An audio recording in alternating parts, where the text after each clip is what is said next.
Good morning, Craig. Morning, Hi, morning. Craig. Nice to see you both. Hope you're well. Yeah, Awesome.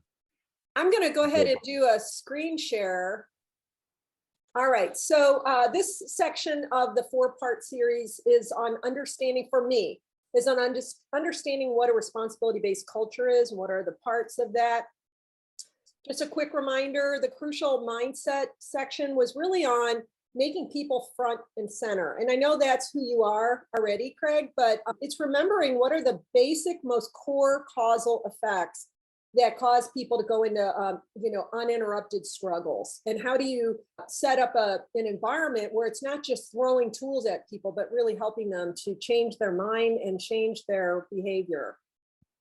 And then as you kind of just referenced, what are some of the toxic things? We talked about change blindness. We talked about how conditioned we are and how quickly we fall into that conditioning. And also the personal responsibility chart, it's not so much that the whole concept is toxic. It's just that when we don't realize we're in the other directed side, we're in a blind spot. That's an extremely toxic position that many people operate from almost unhaltingly. So what I really want to introduce right now is what are the components in a responsibility-based framework. So this is kind of a good visual of what those components are. The first one we've already kind of covered a little bit, which is that personal responsibility chart, but also I really talk more about extrinsic motivation, not intrinsic motivation. And so I'm going to be talking a little bit about that. So what I'm asking you to consider is if you're going to focus on a responsibility-based culture, you have to transform out of the control tactics and move into a culture of responsibility. So instead of profit first, it's people and purpose first. Instead of transactional dynamics, it's relational dynamics. Instead of top-down command and control power structures, it's a shared power model. Instead of extrinsic motivation, the emphasis is on developing intrinsic motivation. And instead of just settling for compliance, you're asking people to deeply commit to things. So a culture of responsibility, I want to kind of point out some differences. In the control models, the belief that you're holding about people, the beliefs are things like you can't be trusted, you're not as deserving as I am, you're selfish and lazy if I'm not dangling a carrot, or you're incapable. In a responsibility-based culture, the belief you're holding about people are that people are great, or if they're not showing up great, they want to be. And if they're not showing up great, it just means that there's a deficit in these four core needs. There's some kind of condition that's going on that prevents them from showing up great. The leadership approach, if you remember in the control models, it was, I'm here to manage you, and I think I'm supposed to motivate you, and I'm supposed to judge you, and I'm supposed to enable you. In this model, the leadership approach is that everyone is going to get mentored on a regular basis. And it's important to remember, a lot of times leaders take this on as, I have to mentor everyone. That's not what this means. It means that you as the leader want to provide the pairings and the opportunities for everyone to be mentored. It doesn't mean you have to take it all on yourself. So it's really about that, that 8th grade story. Remember, it was about transferring responsibility to him, for me, in that instance, managing relationships and with an authority figure. So that's really what our mentoring is, is about transferring responsibility. The accountability piece is really on the individual. It's kind of like that self-directed side where I mean what I say what I mean, and I'm aligned. My beliefs, my attitudes, my responses, my feelings, and my behavior all line up. And that's what you're cultivating with people that are supported in a responsibility-based culture. So the reason this is so different from the control model is that you're really focusing everything on developing people from the inside out and that intrinsic motivation.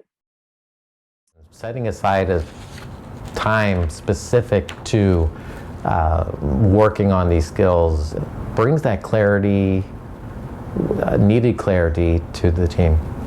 First off, I get a chance to be seen and be heard by someone directly. In my mentoring sessions, I feel important and I feel listened to.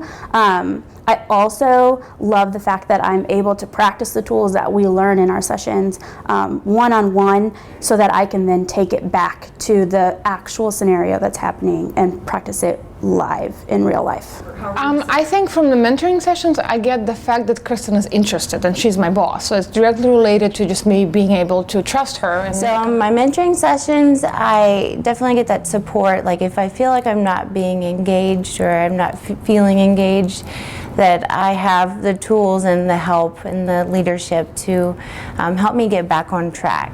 Well, when I'm being mentored, I feel like that it's a validation of the things I'm seeing, and I have the ability to talk about the people I'm mentoring while I'm being mentored. I get an opportunity to kind of talk about my fears and how I can develop as a person. Nice. It's really nice to get the mentoring because it's one-on-one.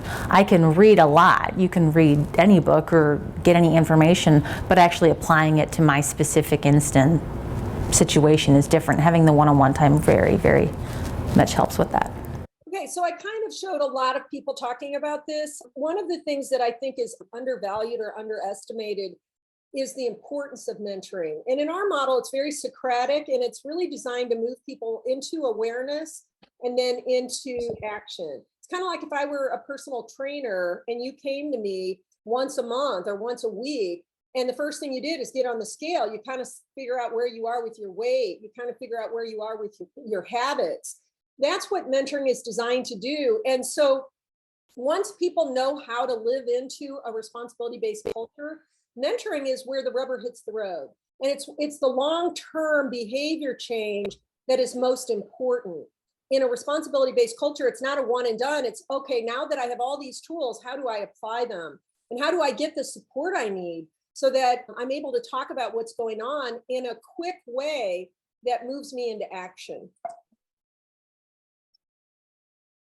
So the next thing I want to talk about is the importance of social interest and a certain kind of teamwork. Social interest is a really important concept that is often not taught.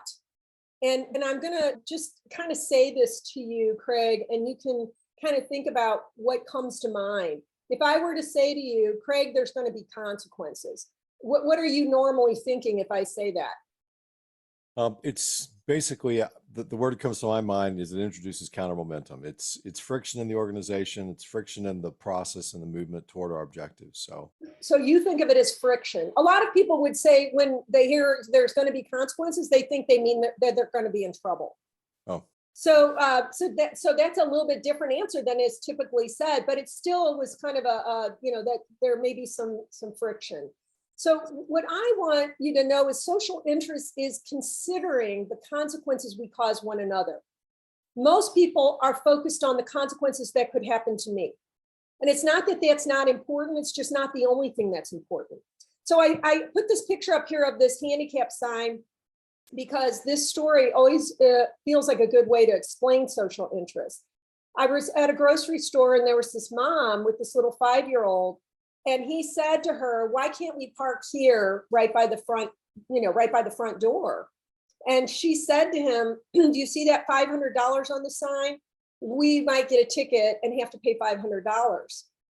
And I thought, wow, that is so sad, because it would have been really helpful for her to say, the reason we put these signs up is that some people can't walk, and that's why there's a wheelchair on there, and we take care of one another. We have each other's back. And so there was a social experiment where they took these signs and they put a picture of an actual handicapped person. And it said at the bottom, thank you for saving this space for someone like me. And then they videotaped for a number of days. And people that were parking in those spots that didn't need to be would see that sign and they'd back out and park somewhere else. And as soon as they took the pictures down, people would illegally park there, because they were willing to take the risk of the consequence to themselves, but they had lost sight of what they were causing other people. And that's a super important thing, to have a caring, responsibility-based culture. The teamwork inside of a responsibility-based culture requires understanding how to get to truly authentic teamwork. Most people, when they start a relationship, it's kind of the honeymoon. It's not necessarily bad, but it's a place where if we get stuck in it, we're sort of pretending with each other that we agree on everything and we think alike, and it can become very boring and safe and inauthentic. And not a lot of things that need to be resolved get discussed. So what happens is most people, when they begin to experience differences, which they will, they try to deal with it by trying to eliminate those differences through blaming and judging each other and trying to fix and convert and heal and change each other. And nobody likes how that feels. This is where people go into power struggle. And a lot of times they go in between these two, like I'm going to do power struggle and then I'm going to back off from it and just pretend like everything's okay because I don't know how to get past this. So the stage that most people do not know how to enter is called the stage of empty. And it kind of reminds me of some of the things Robin teaches, because he talks about things that really describe the 4 behaviors at the bottom, which are part of our 8 values that build trust. This is about giving recognition to one another, even about the differences. Hey, I see that you're this and I'm this, and I want to learn from you. I'm curious about you. I'm receptive to you. I'm going to respect you as a unique, separate person for me that doesn't have to be me. And I'm going to be open with you about who I am and what I'm thinking and feeling without an agenda to change you. Now, if you remember the 4 core needs, this is kind of what creates the state of lovableness, because we're seeing and hearing one another. And we're listening without that agenda to fix and convert and change each other, which is so dismissive and insulting. And that is the only way we can get to true community. And the 4 behaviors at the bottom of this description are the harder ones to live into. It's more difficult to speak up and be straightforward with people, to tell them ask them for what you want, to express your expectations, to seek excellence and to expect that from them, and to make sure that you're talking about follow through and you're talking about honesty.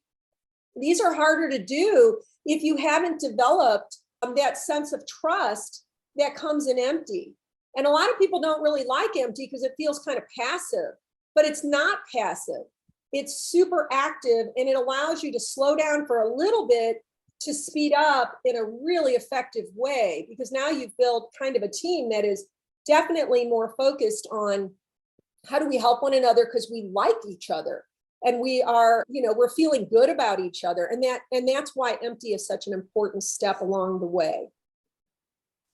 This is another thing that we focus on regarding working group versus team. This was a huge aha for me personally. I always thought a team was, so we have a question here. I thought a team was everybody working toward a goal. And that is part of being a team, but we actually call that a working group.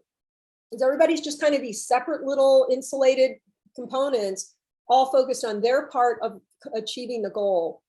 In a team, what I'm doing is I'm paying attention to the people on the sides of me and the people across from me and everybody involved.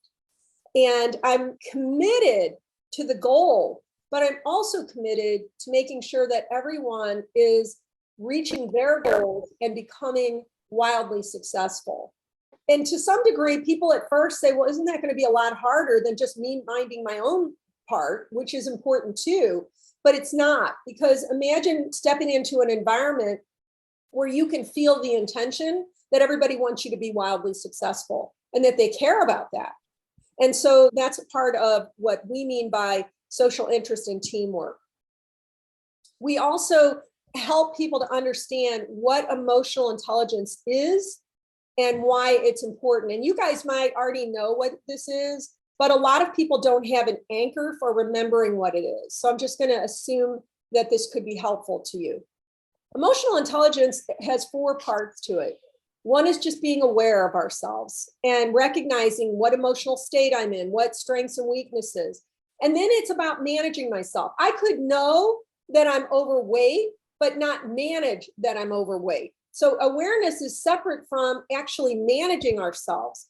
And then I become aware of my dynamics with other people, but it doesn't mean that I'm managing those relationships unless I know how to and I choose to.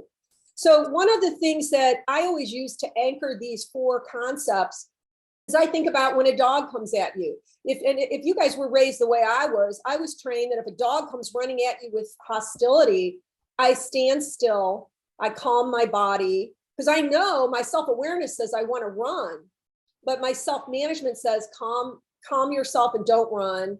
And then I'm aware that the dog has a hostile demeanor, and I'm going to build rapport with that dog until that tail is wagging. And then I know I have created a safe relationship that I can turn my back and go. And really, when you think about psychological safety inside of a workplace culture, it requires that you know how to do all 4 of these components, or you won't be able to create an accountable, trustworthy relationship with people. Distributing skills to all is really an overlooked, important asset. Distributing skills to everyone is kind of like, if you don't, it's kind of like saying, well, we can't afford everybody to have a cell phone. Yes, you can today with today's technology, but we often hold culture and leadership development as something for the upper tiers of the organization. And it's really not helpful to hold that mentality. So this is a couple of people who talk about the importance of everybody being involved in learning the concepts and tools within a responsibility-based culture. It's hard to measure the efficiency that we've gained from having a common set of tools, but I know that it's saving us time in meetings, troubleshooting issues quicker. I really think it's super important that everyone's included in there and the process and the teachings, mentoring sessions.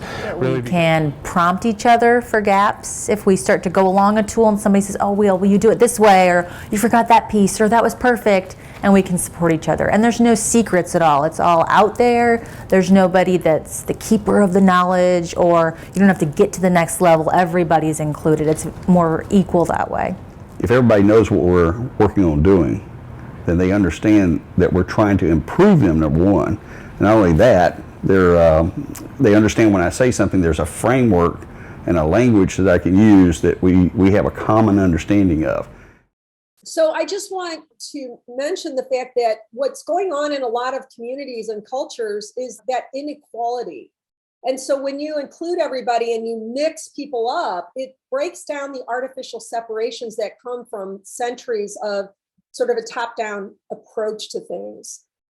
Just as an aside, Craig, I might have said this before, but when my kids were little, I have 5 kids that are grown now. By the time they were 4 and 5 years old, they all knew how to run a family meeting, because we wanted them to have a voice, and we wanted them to know they had a voice and that they had influence and that they were, contributing.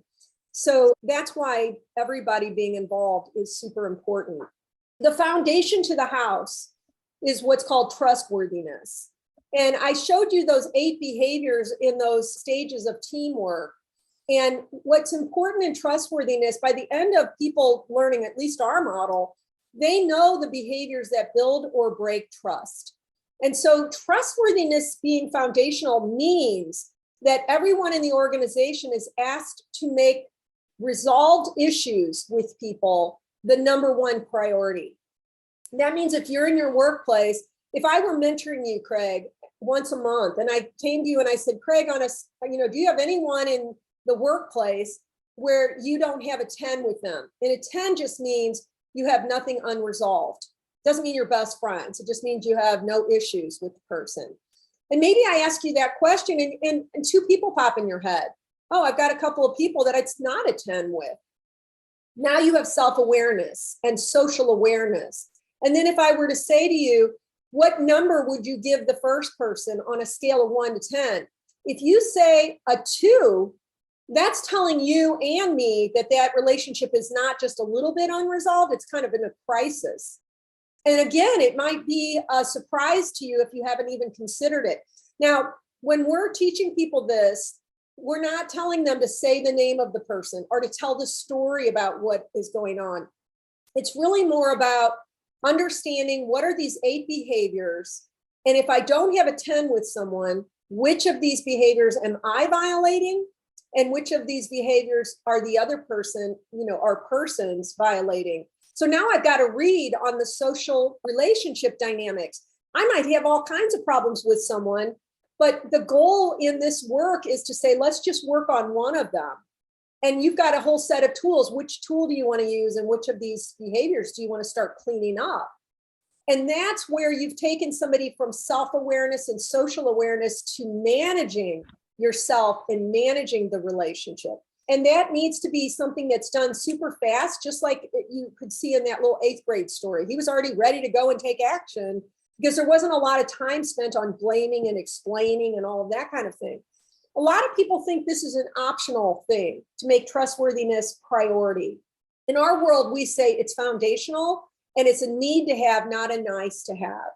And it's also important that people look at their side of the equation. If somebody has broken trust with you, typically you are breaking trust back, or you would be resolving very quickly if you weren't.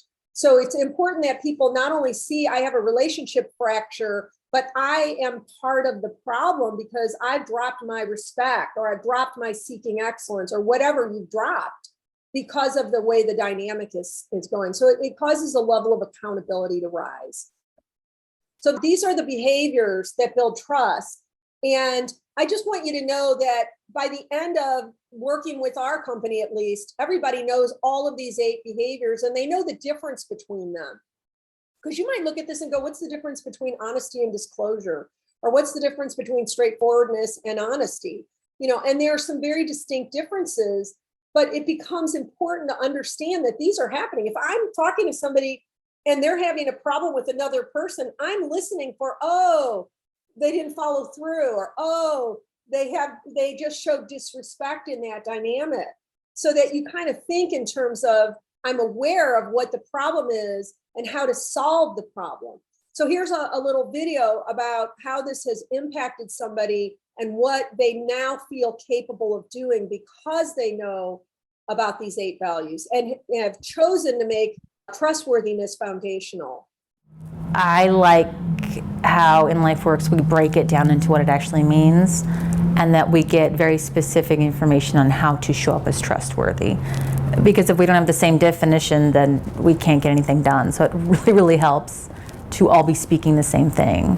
And we go over those 8 values that build trust over and over whenever we talk about Lifework. So it hammers in. And I just naturally talk to other friends and say, oh, where are you not being this, or where are you not being that? Or I talked to somebody today and said, oh, that was so nice. He was so straightforward in disclosing. And it gives everybody hopefully a sense of what trustworthiness really means.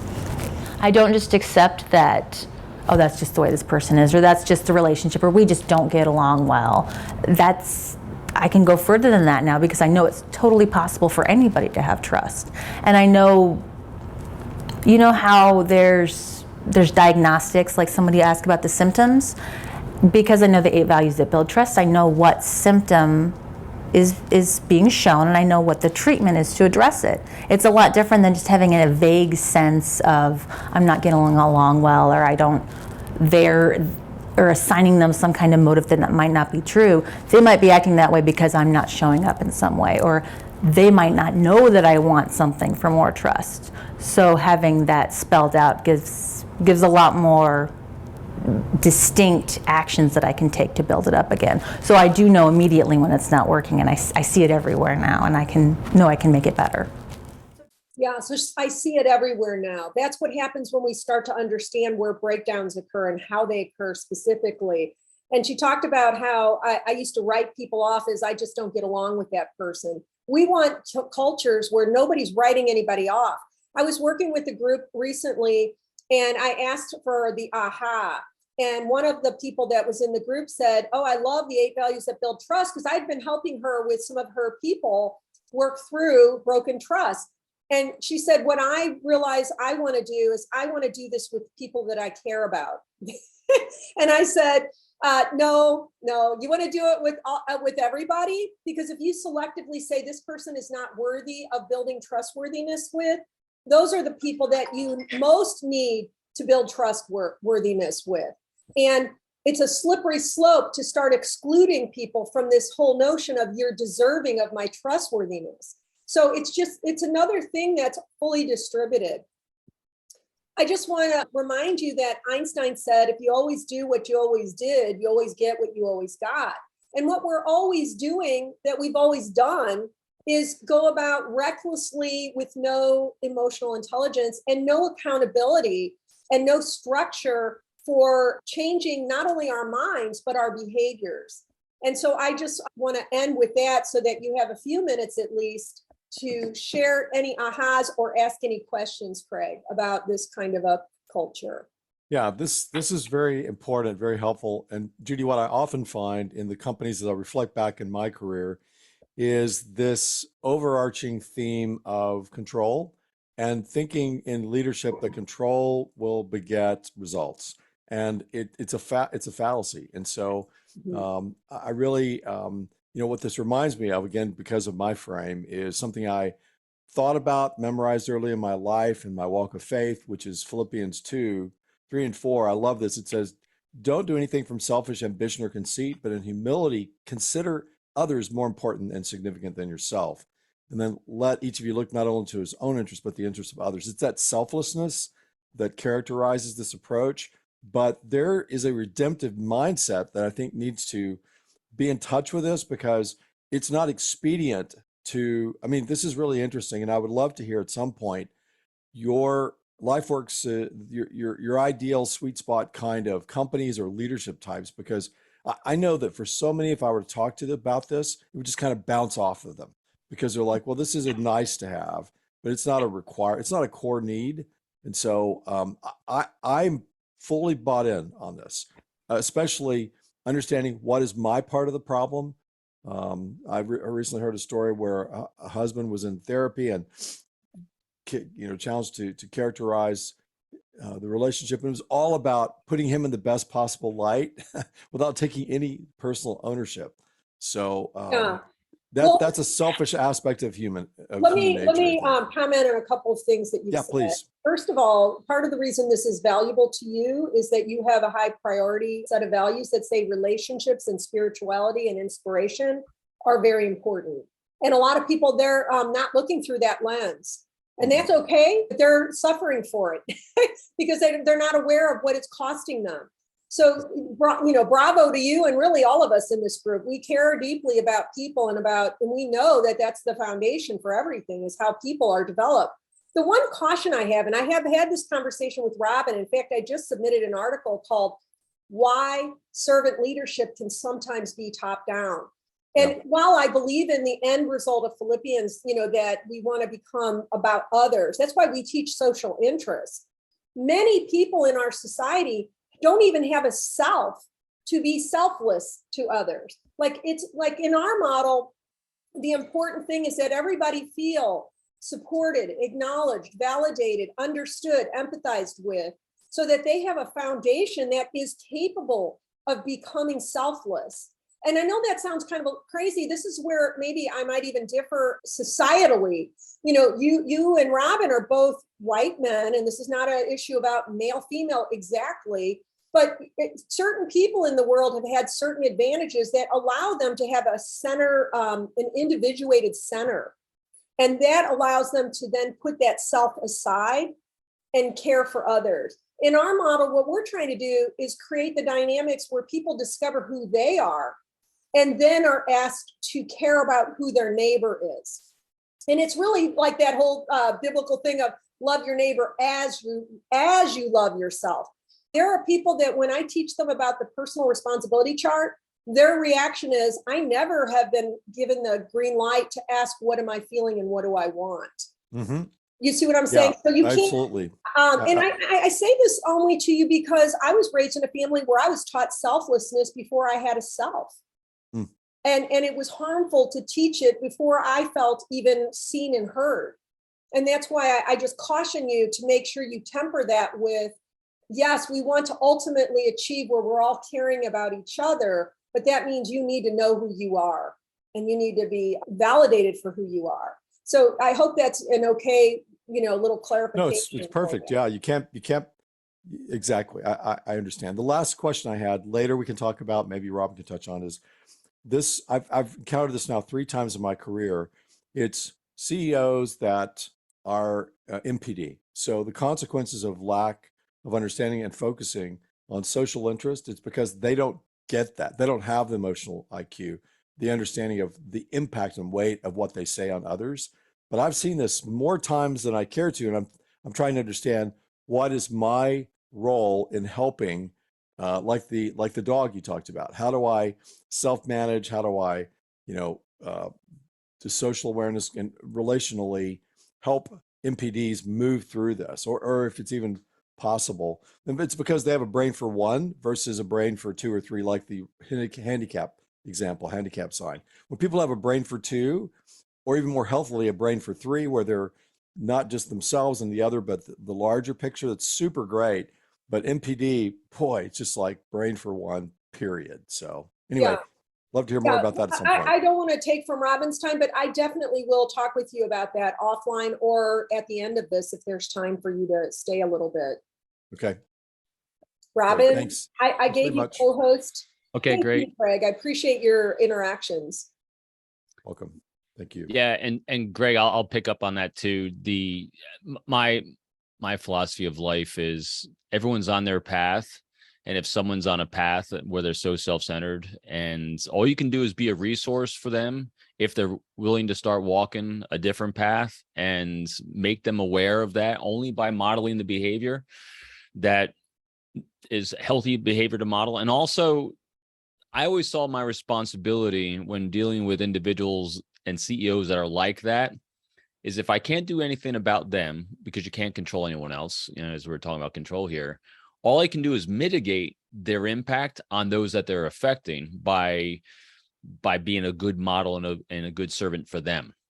And so it's always just kind of seeing where everyone's at from their own perspective, because you can't offer someone help that doesn't want help, that doesn't think they need help, because all you're going to do is start creating an unhealthy relationship and dynamic between everyone. Well, I agree. I would agree with that. My 5-second response is Dietrich Bonhoeffer talks about in discipleship and mentoring by extension. When someone stops moving into an area of action or obedience that they're aware of, that's when he stopped investing and invested otherwise in other people. I find that to be healthy, not to abandon the relationship, but just to invest elsewhere. Yeah, no doubt. And also goes into, as I'll do is I'll riff on what Judy was saying to begin with, that glass empty, that it's such a great analogy, keeping the cup empty so it'll continually be filled. And that is what living a life of humility is. So with that, control kills innovation. That's the thing I really wanted to emphasize with, kind of picking up where Judy left off is, letting go of that sense of control, because any teams that have that top down control mentality will kill innovation, because when you create trust and safety, that's when people innovate. And I have a new catchphrase I put together for a course I just created yesterday, and that is solving hard challenges with soft skills, because that's what this is all about. And let's see what else notes I wrote here before I get going on mine. Judy also talked about really importance, and that we're all theming here today, and that's the intrinsic motivations, the intrinsic energy. And at the same time, it's about being of service and take care of self. The best way that we take care of ourselves is to be of service to others. I mentioned it, before, where that's why all these great programs out there are all about being of service to others. If you're feeling down, you be of service. If anything, because that's what servant leadership is.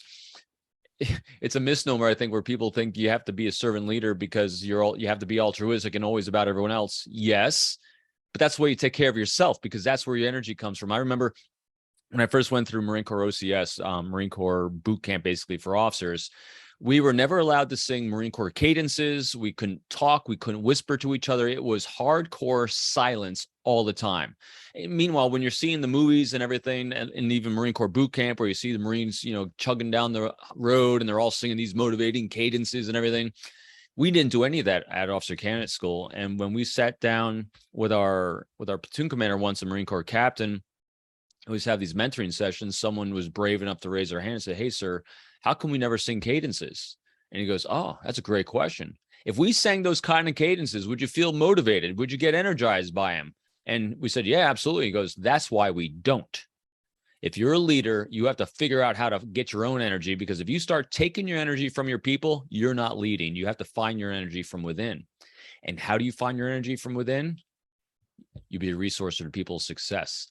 So that's where that energy flow starts. How our brains are hardwired for that. So he who is servant of he who is greatest among you is servant of all. That's a great principle. absolutely. And it's serving self, because when you serve others, you are serving self. It's crazy how that works. All right, so let me hit my screen share here. I'll kind of, let's see. So we're gonna go from the forging trust, the baseline of the pyramid that Judy has, and just talk about some fun. I call them fun because when you're talking about building rapport, it's really little nuggets. Every little thing we can throw on the scale to kind of, tilt it more in our side, so we can actually provide that trust, provide that safety, and make that foundation for interaction. And this isn't just at the beginning or end. This is like in every phase of a relationship. Just a few little recaps of the things we've been talking about with myself and Judy throughout this entire thing. The whole purpose of rapport is to provide that psychological comfort. That's how we forge trust, which is the base for everything that we're doing. In order to do that, just a reminder, knowing your why, knowing your purpose is critical, and providing that psychological comfort for others so you can forge a trust is important. And validate their self-opinion. In order to understand that self-opinion of others, you actually have to dive deep without judgment and understand it. And so last time, I kind of challenge you to think in terms of who do you need to forge trust with, that we're going to enact the 5 steps of forging trust so that we can actually be more cognizant and more witting up when we are engaging. And so that brings us up to my goal for every engagement I have anytime we're interacting with someone is this: how do I get their brain to chemically reward them for engaging with me? We have the spiritual and the altruistic side, but actually what's going on physiologically as well, because, hey, if we can bring it all together, great. And so in the short term, what we're doing is, this is what rapport is. Rapport is really quick in the short term, but it's actually going to have the long-term effects with trust. And that is, we want the endorphins and dopamine going first. That's what people tend to call transactional rapport, transactional trust. But what we're going for is the long-term stuff. So we want the serotonin and oxytocin. So all these behaviors that we're talking about are demonstrating to that other person, one, that I value you, that I want to affiliate you. That's why we use those 4 pillars of communication: seeking the thoughts and opinions, talking in terms of their priorities, validating, giving choices. And so, because this is what's good for us spiritually, it's also what's good for us biologically. So again, my rhetorical questions for time, and that is, when was the last time you offered yourself, I probably know what this is anyway, offered yourself as a resource for the success of someone else, and do it wittingly? Matter of fact, I did this once at a meeting at Marine Corps at FBI headquarters when we were talking about leadership. And I can very clearly remember the first time in my life and in my career where I understood what selfless leadership was. It was a drill instructor of mine had taken a collection for a recruit that had all his money stolen because his kid's going back to his trailer in Mississippi, and he was supposed to pay the rent for his family. And he had all his money stolen from a Foot Locker from a recruit from another platoon. Tragic, but it's actually total against policy for a drill instructor to pass the hat, because they're in a position of authority. It can be corrupted and people have taken advantage of it. And I knew what this drill instructor was going to do. No matter what I said, no matter what order I was going to give him, he was going to take care of his young Marine by passing the hat and seeing what they could do. I had a Marine Corps captain come to me and says, make sure you give him a direct order not to do that, because this guy did not like this drill instructor. He wanted to intentionally run him out of the Marine Corps for whatever personal reason he had. And I literally said to myself, I'll be passing the buck and setting this Marine up for failure if I give that order to do something I viewed as ethical and moral, to take care of another Marine. And it was not breaking the spirit of the law. It was taking care of another Marine. This was, the rule was put in place so that Marines would not abuse it. And so I did not intentionally give this Marine the order. And it was literally, I threw myself in the middle in the line of fire to take the heat. And I thought all it went well. 2 weeks later, we get a call from the next duty station where this young Marine was bragging how his drill instructor had taken up a collection for him. They called down to Paris Island where I was at, and they called me in and said, "Oh, we got him. You gave him that order." And I said, "Nope." And I'm watching my entire career flash before my eyes, because direct disobedience of an order, relieved of command. I mean, I'm like my life is over. But I felt good because I took care of my Marine. I got just a verbal, hey, don't do that again from the battalion commander. They moved my company away from the other captain that was losing his cool, and all was well because I did the right thing for the right reasons and I understood the why. And even though in the moment, I literally thought I was ending my career for someone else. And so at this meeting at FBI headquarters where they're debating leadership, I actually asked that same question. I said, when was the last time any of you in this room ever put yourself in the line of fire to take care of one of your people that's trying to take care of the mission? The room went silent. No one, because organizations that focus on self and career first and ignore mission and their people, it's a recipe for disaster. We had a saying in the Marine Corps, matter of fact, this is the course I just created: mission first, people always. You always, leaders have to take care of the goals, missions, and objectives, but if you don't take care of the people, it'll fall apart. My role at Parris Island was my drill instructors. Their job is train recruits, not mine. My job was their morale officer. My job is to watch them to make sure they weren't getting emotionally dysfunctional because of stress and everything else, to make sure they could execute what they need to execute. So that's how I took care of that. I was a morale officer. That's what I see as really most leaders' jobs, is keep your eye on what the why is. In order to keep your eye on what the why is, you have to keep your people on board in order to do that. So that's the selflessness. So the platinum rule, we've all heard the golden rule. I know you have: treat others as you want to be treated. But the platinum rule is treat others as they want to be treated. It's getting outside yourself and focusing on the others. It's not to diminish the golden rule, but I heard that in a book once I thought was really good. So let's dive really quick through these 10 techniques to quick rapport. These are just great behaviors that you can infuse throughout conversation, dialogues, interactions, anything to just make it a little bit more about them. As I said, these little bit of nuggets to provide that psychological comfort that we're all seeking and craving. Number one is establish a time constraint. When you empower people with the knowledge of when the end is in sight, you're giving them power. And one of the things that we crave for psychological comfort is a feeling of control. All these things come around and focus back on how do we give that feeling and emotion of control to someone else, because that provides great comfort. And also it provides the most important thing for any decision maker is situational awareness. Because when I have situational awareness, I can now manage my environment better and I can make good, healthy decisions for that environment and innovate through challenges. So great example is, I always used to use, when I was teaching this to FBI agents, was, hey, you sit down at an airport or at a bar stool or something, and instead of just starting a conversation with someone, say, hey, what do you think about this? Where the shields go up and you're like, oh my, the other person is like, when's this nightmare going to end? You state something very similar to, hey, I'm so sorry to bother you. I'm leaving, got to get back to work in like 30 seconds. Quick question for you. What do you think about this? Again, establishing that time constraint. We're doing it in the FBI. I literally applied this to recruiting spies. Instead of walking up to a spy that's hurting the United States and saying, hey, do you want to cooperate with the United States government? Shields up, that's an open-ended moment. You say, hey, how about this? I'm curious if you'd like to get together for maybe a cup of coffee, maybe once or twice over the next month or two.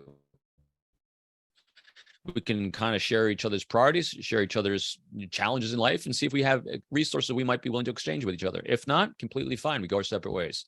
Time constraints, very, very good, because it lets people know the end is in sight. Accommodating nonverbals. This is the whole Dale Carnegie. The best thing you can do in the world to create a good environment is smile. Accommodating nonverbals, we're demonstrating that we're up, open, and comfortable with you in our environment. Smiling, head tilt exposed in a carotid artery, eyebrow elevation, palms up. Anything that is ventral up and out is demonstrating high comfort, especially if I have congruence with the words coming out of my mouth that are about you, high comfort with those words that are about you, as opposed to discomfort, eyebrow compression, lip compression, palms down, blocking, blading. Anything that's crunching in is showing high discomfort. It has a massive psychological effect on forging trust. 3, slower rate of speech. Do not be Robin.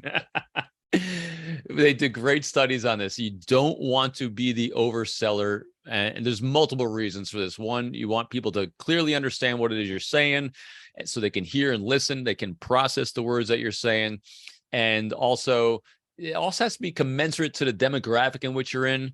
Amanda and I were both from the Northeast, and it's, I have horribleness in me because I'm an extrovert and I'm from New York. And so I'm just, I call it death by Robin, fire hose coming at you. So you don't want to be too incongruent with someone from the deep South. So what you want to do is you want a slower rate of speech for the demographic in which you're talking with, so that way they can have time to process the information. Don't sound like you're overselling. And also, tenor of voice and intonation are a long way towards trust. They did this great blind study where they put 90 women behind these black screens, and it had about 15 men on the other side. These 15 men ranged in age and ethnicity, demographic, all these things. Each of them had different modulation, tenor of voice, and each one of those 15 men read the same paragraph. And at the end of them reading the paragraph, they asked the 90 women on the other side what they thought the individual looked like and whether they thought he was trustworthy or not. And hands down, congruently across all of it, those that spoke a little bit slower for the demographic of the female, had a little bit lower late night FM voice going and some good modulation and tenor, were 6'4", good looking and very trustworthy. Voice goes a long way when doing this. And also, when you slow down, you actually think before it comes out the mouth, as opposed to me. Technique 4, sympathy or an assistance theme. This is fantastic because, again, it goes to that servant leadership. It also empowers people to do good for others as well. When you are seeking help or assistance with something, it's demonstrating humility. It's being self-deprecating a lot of times, and that inspires trust. And also, you give an opportunity for someone to do you a favor, and so that the Ben Franklin effect starts taking effect. And we are hardwired for it as well, because we know if we don't do a favor or help out someone, it's got to be commensurate to the level of relationship. You can't walk up to a stranger and say, hey, could I have a kidney? But you can ask for directions, you can ask for advice, you can ask for all these different little things. It goes a long way, again, to forging trust, because you're empowering someone with a choice, and you're also giving them an opportunity to reward their own brain by being of service to someone else. Technique 5, hands down, is the circle that keeps everything together, and that's ego suspension.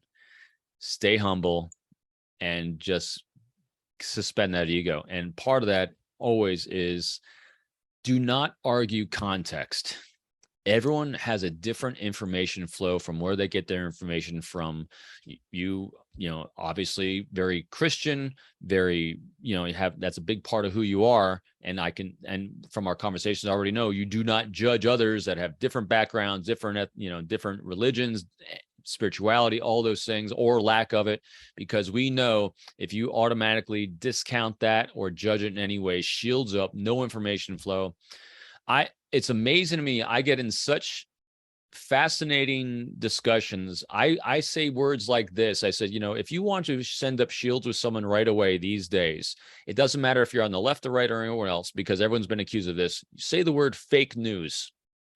You say that word fake news, and you're not automatically discounting someone's information and where they get their self-validation from and where they get their information from. Shields up, and now an argument starts. Oh, it's horrendous. And even when I say that, you ought to see how people get inflamed by me just saying that word fake news. And then I get lots of arguments with people saying, some people just need to be proven wrong. People are just evil. It's just like, wow, there's a lot of things. So seek to understand and never argue context. Doesn't mean you agree. It means you're seeking to understand, because when we understand someone's framework, where they get their information from, it helps us communicate so much more effectively. We've talked about this ad nauseum, that is validate the thoughts and opinions of others, seeking to understand, having all this centers around great curiosity. Because when we have that great curiosity, there's nothing more validating than someone being interested in who we are, our backgrounds, our thoughts and opinions, and where they come from, how they originated.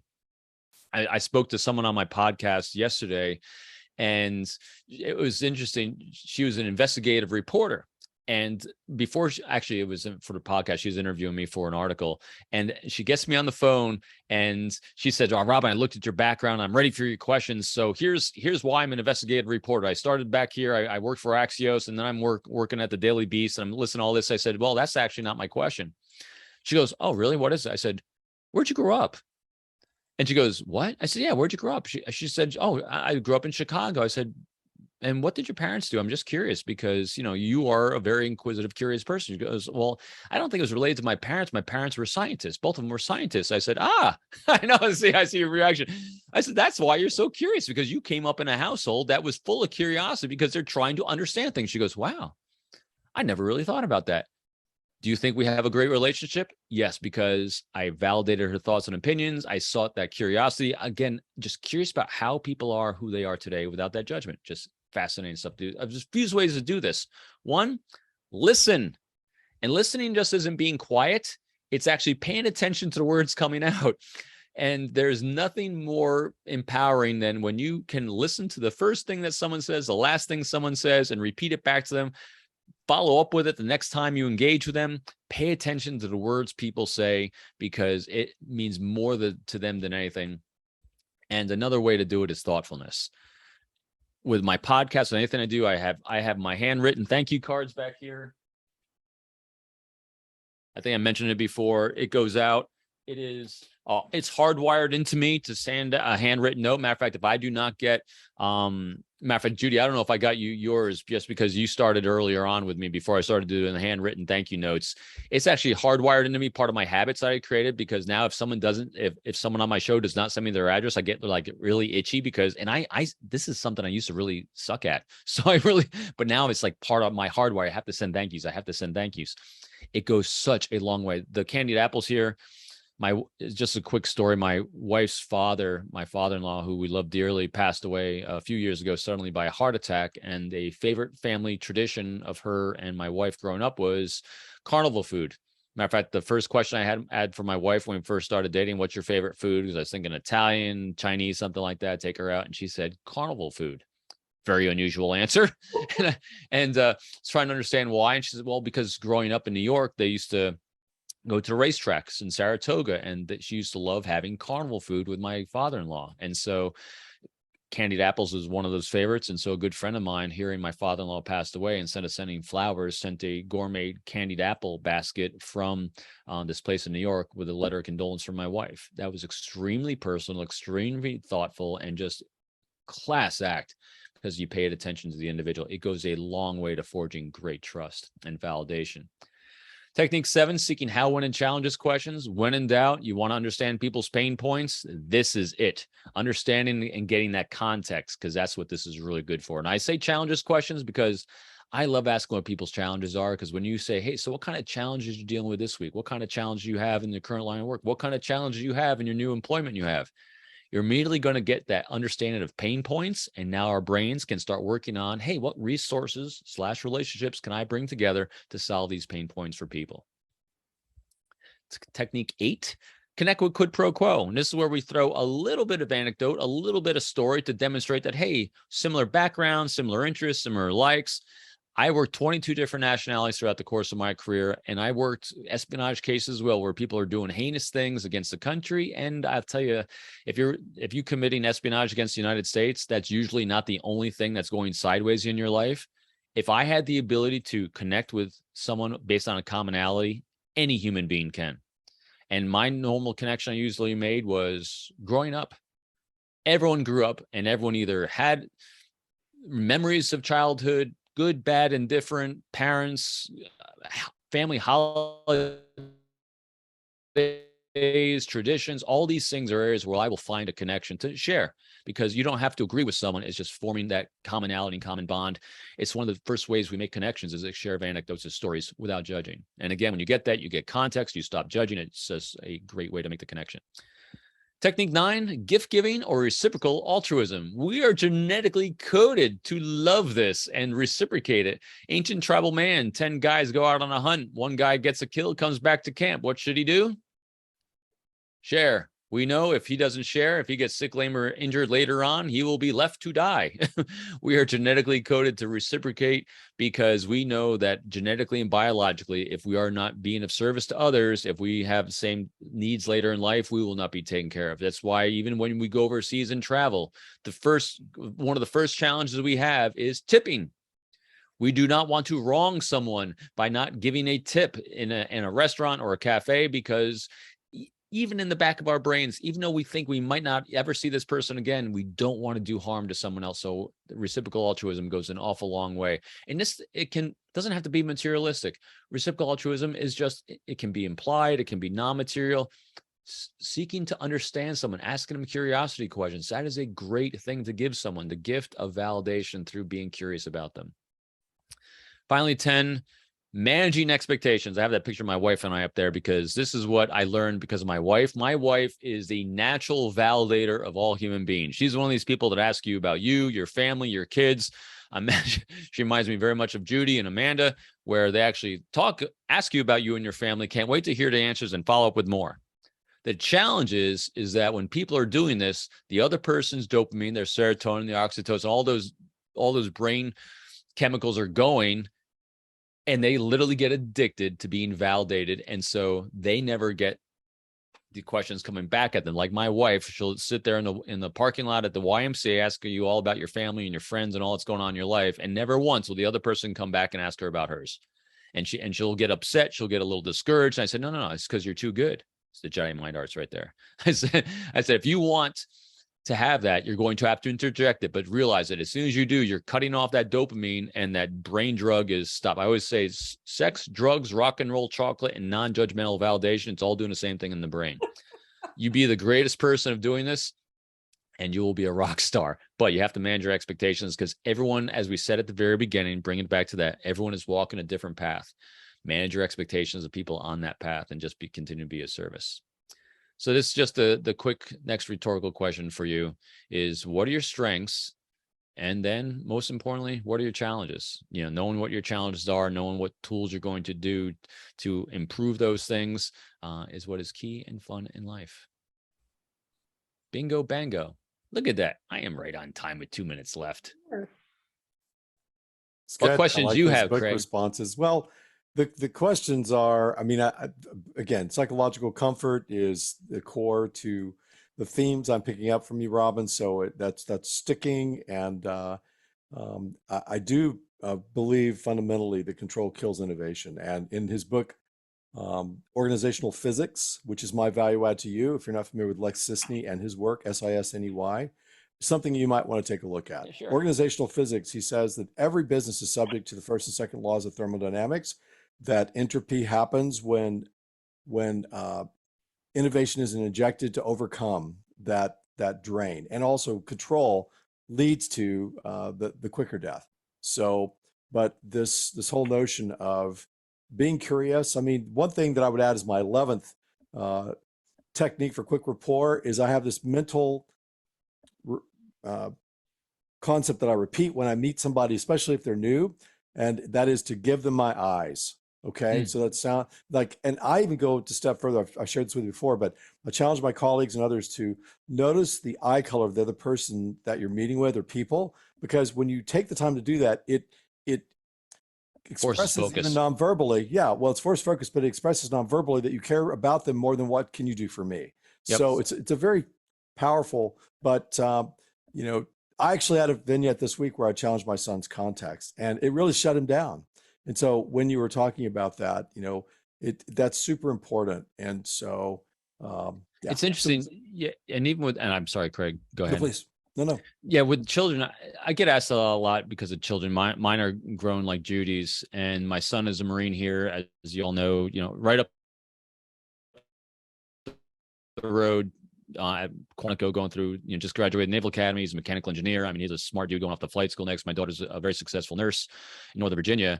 And people ask me, how'd you do that? I said, well, it's my wife who she always made our house a safe house that she wanted all the kids come home to and have all their friends come home to, because that way we could know all the kids and never, ever judge them.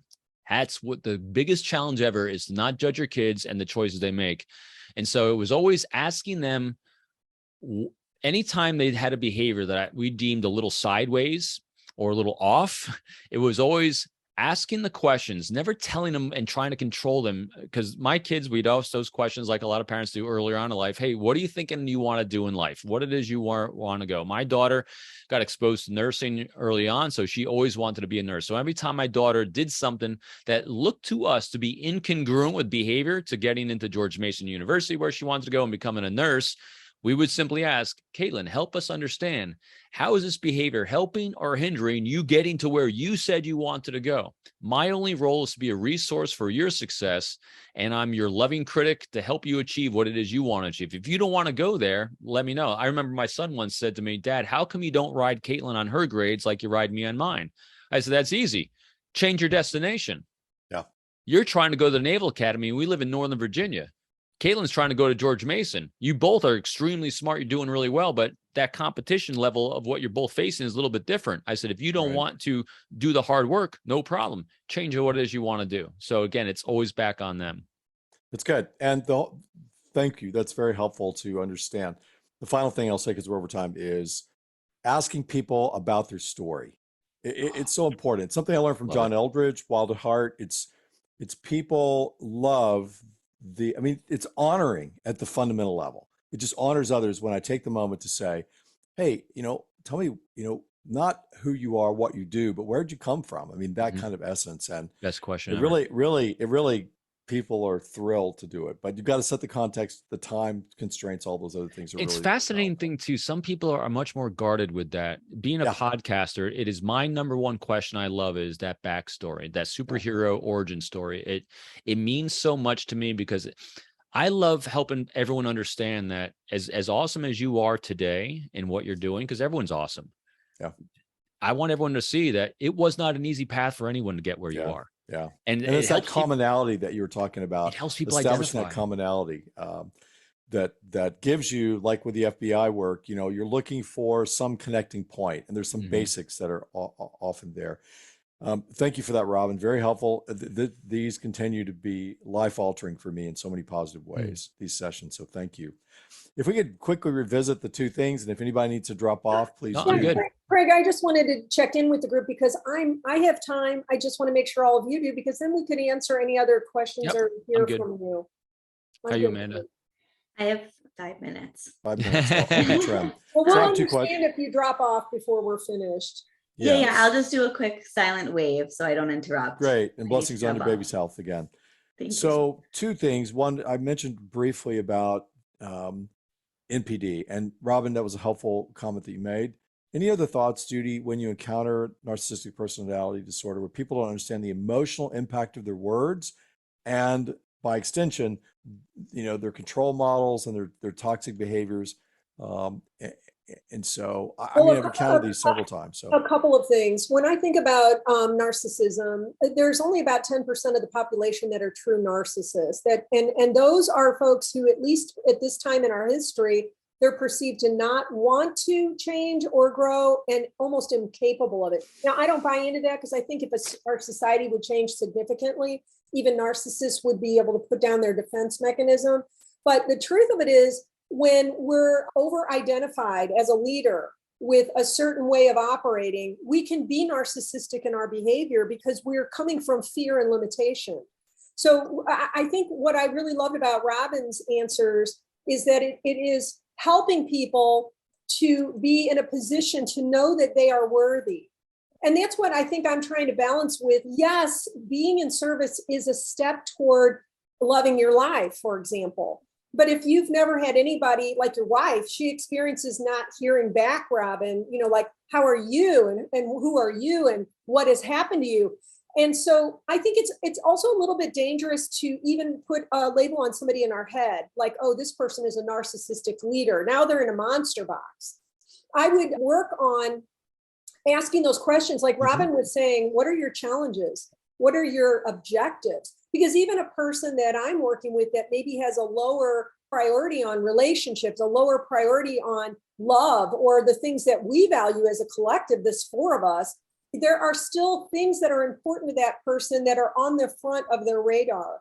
And so helping to get in touch with who they are and what they want is a way we are in service, and we do become a resource. And a lot of times that's what helps me lead somebody to actually making these things priority, because I'm attaching it to something that's important to them that may not sound all soft and squishy on the front, but it's, even if it's appealing to them because they want their company to be profitable. How do you connect the need for profitability with the way that people need to be treated? And sometimes that's just about connecting dots. for people that don't have relationships on their radar. So what you're describing with somebody like that is they are very lacking in self-awareness and social awareness. Yeah, and you have to help raise their own self-awareness in order for them to care about other people. Robin, go ahead. Yeah, I'm sorry. Just to add to that, what I've seen most of the time, and Judy, I completely agree, keep people out of that monster box. And a very few people are actually, at the diagnostic level of narcissistic. They just have what I call very insecure behaviors. Mm-hmm. And so they've learned. Points, but I've worked with 2 out of 3 are clinical. So that's why it's an interesting theme in my life. It's like, I must be being equipped to help this kind of person through this. So that's what I look toward. And so what I'm always looking for is there's always something, whether someone's clinically narcissistic or not, that it's being triggered by an insecurity on their part of something, and they have an inappropriate response for it. I'm always trying to dive deep on my ownership. And this is what you talked about. I loved at the beginning, is owning your impact that caused their insecurity to flare up. A lot of times it's because they don't feel like anyone's giving them enough information. A lot of times it's because they don't feel anyone is being transparent enough with them. A lot of times insecurities are flared up because people don't have a feeling of control.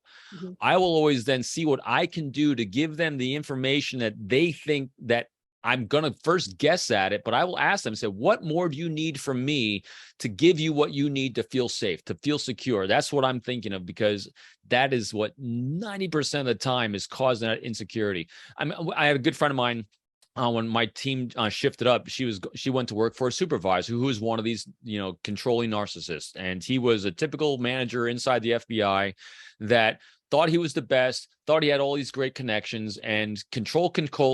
And people were intentionally undermining him with what he was trying to do, because he was just an ass to work for. And she was calling me saying, what do I need to do about this guy? I have to stop working for him. I said, you have to listen to him. Yeah. And she goes, what are you talking about? I said, from his perspective, you said that he thinks he is God's gift to professional development. And she goes, yes. I said, so ask him his opinion about what you can do for your career. Yeah. And she said, but I said, hey, you want those shields to come down. If you want to communicate, if you want him to feel safe and feel good about himself, validate that self-opinion, you have to validate that self-opinion. Mm-hmm. I said, just because his delivery's off doesn't mean his information's bad. Well, and what you also said is validate him, but also invite him to be in service. Yes. And that's even possible with a certified narcissist, because narcissism at its root is a defense mechanism. Mm-hmm. So when you raise the level of safety and trust with even a certified narcissist, they're more likely to play nice with you, because, like Robin is saying, they're not triggered by you. And so what happens is when we face that narcissist, we have to have an opinion of them that is much greater than their opinion of themselves. And that's not easy to do if you don't understand the behavior and how to redirect it. So you're absolutely right, Robin. What you're describing, we call redirecting the goal of significance. Right. And if they're not triggered by you, they're not going to be triggered by anyone on your team, and thereby your team can innovate. Right. So second topic. Thank you for that. Very briefly, maybe next time, steps to effectively introducing the mutual mentoring as an organizational practice, in the concepts of one-on-ones and so forth. But I love this. I have an opportunity in this new culture, new company environment, to been hired into this, is to foster mutual mentoring through they're looking for me to mentor them, but I want to redirect that to say, no, the better world, the ideal is that we learn to mutually mentor. Mm-hmm. Loving critics. Yeah. And not counseling and advising, but how do I ask you the right questions? I mean, I love Robin's whole premise that people want to be known. And that's what we're doing when we introduce Socratic. When you're asking like you said it, Robin, you don't judge your kids, you ask them questions. And it's really about them focusing on their self-awareness and their self-management. And so I think that's kind of what you're saying too, Craig, is that how do I help them not be dependent on me, the larger than life hero? Because that's so tempting when you're in the leadership position, is to want to be a larger than life hero. But a real hero helps other people develop into heroes. And I think the best way to introduce this culture of mentorship is by you seeking the mentor first inside the company. Like ask others to be your loving critic, because we are so good at being a loving critic for someone else because we're objective, because again, we're not emotionally tied to their outcome, but we're horrible at it for ourselves in comparison. You know, I might be 60% good for myself, but I'm 99% great for people I'm coaching, because so being the first to demonstrate the behavior. Yeah, because they're looking to me to set the tone and pace. And so I guess what I'm asking more refined ways is if you, when you come to an organization that has no framework or construct for this, what are the first things you do to introduce I mean, I've heard a number of things that I can draw from, but just in a succinct way, you know, this is a value that your company, your culture needs to embrace. How do you frame that? What have you found to be effective? Craig, for me, that's why I opened with the story of the 8th grader, because you as a leader of a company will recognize that I want my people to be self-reliant. I want them to be able to manage their relationships, even with me, the authority figure. So how do I create that picture of what a healthy human being looks like and how they start taking charge of and be intentional in what they're doing and why they're doing it? I mean, really, that's what Robin's describing with his kids. We're not here to, I personally have a hard time with the word critic, even if it's loving. To me, it's more about how do I help you wake up, just like the rope exercise. So the question might be, so what will you do and what do you want? And as they start to unpack that, they are self-educating and they're self-deciding. And that allows them to pick up that responsibility. So for me, it's helping them to understand what is transfer of responsibility. I know that sounds kind of boring, like that's the answer, but that is the answer. That's why when my kids were little, they knew how to run a family meeting because I was transferring intentionally the skill to them to pick it up and become a leader. And it's really giving the stories that help them understand the distinction. And I think to make it succinct, I'll think about it more, but I think it's about being able to tell people, hey, in order for us to create a safe environment where we're going to innovate and solve problems, we need to be mentors for each other, because it's not a solo act. Just that's it, you know, because no one person solves any problems. It's always a team. Yeah, that's great. Yeah. I like that. And I would just say mentors in my world does not mean I'm counseling and coaching you. Mentors in my world is I'm going to ask you questions so that you are mentoring and counseling yourself, which is a different kind of feeling. It doesn't have any kind of top-down feeling to it. Right. I think it's good approach. Self-awareness, empowerment, and someone objective for you. Objective people to help you solve problems for each other. Wickedly complex problems. Yeah. This is great. I'm awesome, going to grab my coffee and reflect. Me too. We have new hummingbirds out there. Here's a lot that we actually watch every morning. We've named that's them. awesome. My last thing that you'll find amusing this week, I'm taking my wife to a golfing anniversary trip 2 weeks, and she's picked up golfing this year. And it's been really fun for me to see after 39 years, this new thing arising. And the other night she hit a 195-yard drive, which you're a golfer, Holy you know. cow. And she's only been at it 6 months. And I give her I say, would you like some advice? Would you like, there's one thing I'm observing. And I did this one thing and she just And so that night I said, as we were about to go to sleep, I said, oh, I almost forgot to tell you those 3 words that you long to hear from me, you know, to end our day. And those 3 words are 195. No kidding. She said, I love you too, honey. That's crazy. I'm like, wow, that's crazy. But that validating is so important. It's so important. And actually, the last thing, you triggered one thought. It doesn't cost us anything so often just to bless people. So I'm at the return line at Walmart the other day, and this one guy's being asked questions he's younger. And so he's being asked questions by his colleagues. I said, are you the boss? And he goes, no, I'm not the boss. I said, but you're the man. He goes, I'll take that. And so just those little gifts of affirmation, validation, and blessing cost me nothing. And I bet it impacted that guy for, you know, a balance of time there. Guaranteed. But, yeah. So thank you for the investment you continue to make into me. Please take a look at Les Sisney's work in that book. Yep, I think you will be lit up by that. And I look forward to our last session next week. Craig, you're a delight, and same to you, Robin, as well. I've enjoyed being with all of you. A lot of joy here, guys. Thank you. You betcha. Thanks, Craig. See you later. Take care. You too. Bye-bye.